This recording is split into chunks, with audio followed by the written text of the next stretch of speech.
বান্দিরা আল্লাহ লাশটা পোলাপনের ভিতরে পড়ে গেল। লাশটা যখন পোলাপনের ভিতরে পড়ে গেল, আয় আল্লাহ তোমার কাছে সবাই আর্তনাদ করতেছেন, আল্লাহ আয় আল্লাহ আপনি আমাদের বাঁচান, আয় আল্লাহ আপনি আমাদের বাঁচান, আয় আল্লাহ আপনি আমাদের বাঁচান। সবাই তোমার কাছে আর্তনাদ করতেছে, কিন্তু এই মঞ্চের ভিতরে একজন গর্ভধারী মহিলা ছিলেন, একজন প্রেগনেন্ট মহিলা ছিলেন। সঙ্গে সঙ্গে ওই আল্লাহ তাআলার বান্দির প্রস্রাব করবে এমন শব্দে একটা কাঠের উপরে ঝুলান্ত অবস্থা আছে। আল্লাহ তোমার কাছে আর্তনাদ করতেছেন, মহিলা আয় আল্লাহ তুমি আমার বাঁচাও, আয় আল্লাহ তোমার কুদরতের কারিশমা। আল্লাহ সঙ্গে সঙ্গে বাচ্চারা প্রস্রাব করলেন। বাচ্চারা প্রস্রাব করার পর বাচ্চারা একটা কাষ্ঠের উপরে পড়লেন। আয় আল্লাহ তুমি আমার ওই সময় হুকুম করলাম, আজরাইল যা যা যাও যাও আমার বান্দির তাড়াতাড়ি জানটা কবজ করে নিয়ে আসো। আয় আল্লাহ আমি যখন ওই বান্দির কাছে চলে গেলাম, বান্দির কাছে যাওয়ার পরে আয় আল্লাহ আমি দেখি, আয় আল্লাহ তোমার ওই বান্দি একটা কাঠের উপর ঝুলন্ত অবস্থায় আছে। আল্লাহ কোন রকম ভাবে বেঁচে আছে। আল্লাহ আয় আল্লাহ একটা বাচ্চা কাষ্ঠের উপর পড়লো। আমি যখন ওই বাচ্চাটার মুখের দিকে তাকাইলাম, আয় আল্লাহ আমার মনের ভিতরে মায়া লেগে গেল। আয় আল্লাহ আপনি আমাকে পাঠিয়েছেন, আপনি আমাকে জান কবজ করার জন্য পাঠিয়েছেন। আল্লাহ আমি একবার চিন্তা করি এই সন্তানের তো বাবাও নাই, আমি যদি এখন এই বাচ্চাটার মা যদি জান কবজ করে নিয়ে যায়, বাচ্চাটার দুনিয়ার ভিতরে কেউ থাকবে নাইতে হায় রে। আমি শুধু চিন্তা করতেছি এই দুধের বাচ্চা কেমনে লালিত পালিত হয়ে যাবে। এই দুধের বাচ্চা মা ছাড়া তো পাগল পারা হয়ে যাবে। মার জন্য কলিজাটা ছটফট করবে। এ নবীর উম্মতের দল, কথাগুলো একটু ভালো করে খেয়াল করেন। যখন আজরাইল আলাইহিস সালাতু ওয়াস সালাম, আজরাইল আলাইহিস সালাতু ওয়াস সালাম এইগুলো বলতে বলতে থাকলেন আর বলতেছেন, আল্লাহ তাআলা আমাকে নিযুক্ত করেছেন জান কবজ করার জন্য। আল্লাহ তাআলা আমাকে নিযুক্ত করে রেখে দিয়েছেন। আমি যদি এখন জান কবজ না করে চলে যাই, তাহলে আল্লাহ তাআলা তো আমার অমান্য হয়ে যাবে। আল্লাহ তাআলা আমাকে এই জন্য নির্ধারিত করে রেখে দিয়েছেন। এর নবীর উম্মতের দল সঙ্গে সঙ্গে আজরাইল আলাইহিস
নবীজি ডাকতে বলতেছে আইনা আসি আমার জিবরাইল ভাই কোথায়, আমার জিবরাইল ভাই কোথায়? আজরাইল বলতেছেন জিবরাইল ফিস সামাইল উলা, জিবরাইল আলাইহিস সালাতু ওয়াস সালাম প্রথম আসমানের ভিতরে অবস্থান করতেছে। ও আজরাইল, তুমি আমার জিবরাইল ভাইকে একটু ডাকো। এখনো আমার জিবরাইল ভাইয়ের সঙ্গে একটা কথা বাকি রয়ে গেছে, আমার আল্লাহ তাআলার সঙ্গে কথা বলা বাকি রয়ে গেছে।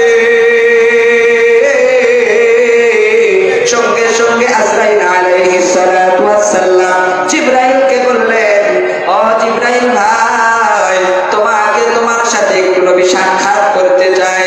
সঙ্গে সঙ্গে নবীজির কাছে সালাম দিয়ে দিলেন, আসসালাতু ওয়াসসালামু আলাইকা ইয়া রাসূলুল্লাহ, আসসালাতু ওয়াসসালামু আলাইকা ইয়া হাবিবাল্লাহ। ও নবীজি, ও পয়গম্বর, আপনি নাকি আমাকে ডেকেছেন? এই সময় নবীজি ডাকতে বলতেছে, ও জিবরাইল ভাই, দেখো আমার সিংহাসনের ভিতরে কিন্তু আজরাইল বসা।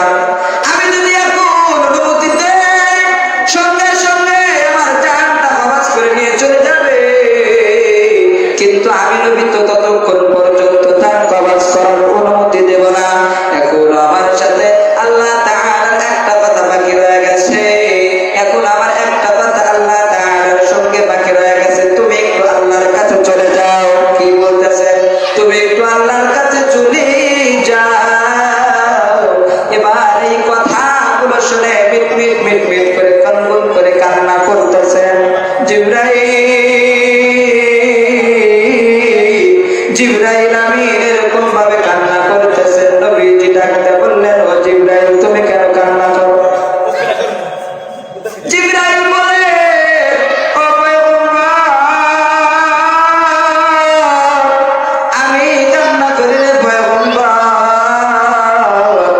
আমার কিছু কারণ আছে রে পয়গম্বর। এবার নবীজিও কান্না করতেছে। জিবরাইল বললেন, ও পয়গম্বর, আপনি কিসের জন্য কান্না করেন?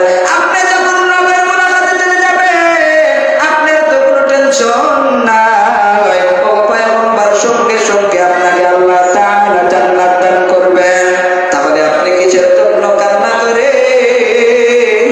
নবীজি ডাকতে বলতেছেন, আমি কান্না করে কিছু কারণ আছে। তুমি কিসের জন্য কান্না করো?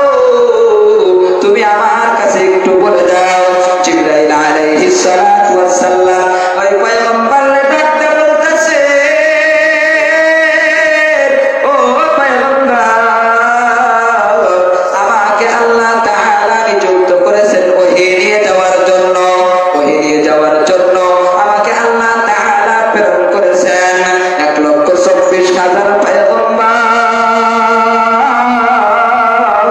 আমি কোন কোন পয়গম্বরের কাছে 10 বার ওহী নিয়ে গিয়েছি, আমি কোন কোন পয়গম্বরের কাছে 20 বার ওহী নিয়ে গিয়েছি, আমি কোন কোন পয়গম্বরের কাছে 100 বার ওহী নিয়ে গিয়েছি, আমি কোন কোন পয়গম্বরের কাছে 200 বার 1000 বার ওহী নিয়ে গিয়েছি, কোন কোন পয়গম্বরের কাছে আমি 5000 বার ওহী নিয়ে গিয়েছি।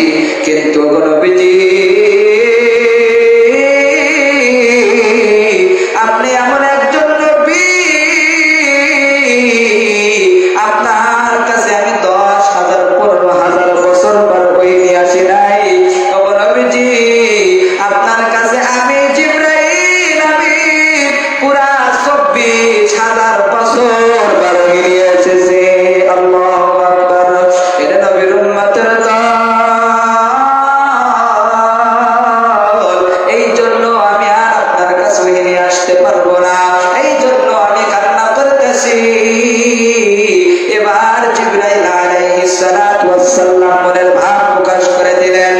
এবার নবীজি বলতেছে, ও জিবরাইল ভাই, আমি যখন আল্লাহ তাআলার কাছে চলে যাব, এই যে আমার তিন নবীর আমার উম্মতদেরকে খবরদারি করবে, কে দায়িত্ব পালন করবে? কারণ আমি তো দুনিয়ার ভিতরে থাকবো না। ওই সময় বলতেছে, তুমি একটু আল্লাহর কাছে যাও,